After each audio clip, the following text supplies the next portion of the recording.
Hello, everybody. Welcome into your Talking Fitchburg headlines. I'm Jeremy Crosby. Here are the headlines we're working for you this week. Open house and ribbon cutting at the Hub is coming up on Monday, November 24th. It'll be 3 to 6 p.m. with a ribbon cutting at around 5:15 p.m.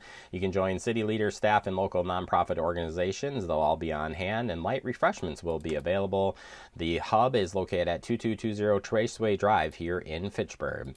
Fitchburg Police Department has their annual food drive going on now through December 5th. Barrels are placed out at different locations throughout the city of Fitchburg, including here at City Hall. And you can donate, of course, any food items that you'd like, but also things like dish soap, laundry detergent, toothpaste, toothbrushes, shampoo, conditioner, body wash, deodorant, female hygiene products, baby items, and more. All can be collected. That will benefit the local area food pantries. Wisconsin Air National Guard 115th Fighter Wing will continue their nighttime training flights this upcoming week, November 17th through the 20th. These flights are essential for our pilots to stay proficient in low visibility nighttime conditions. While they're doing that training, they will try to minimize the noise impacts by using special routes, but you may hear them all week long.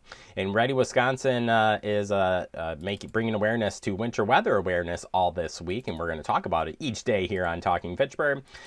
With the winter storms being dangerous and temperatures being cold, that can pose a real danger if people are not ready for the impacts. Freezing temperatures of winter months can be dangerous for many people, leading to cold weather illnesses and injuries like hypothermia and frostbite. There were 96 cold-related deaths in the state during the winter months of 2024 and 25, according to preliminary data from Wisconsin Department of Health. The EMS responded to 1,381 calls, and there were 433 emergency department visits with 400 hospitalizations due to cold weather illnesses.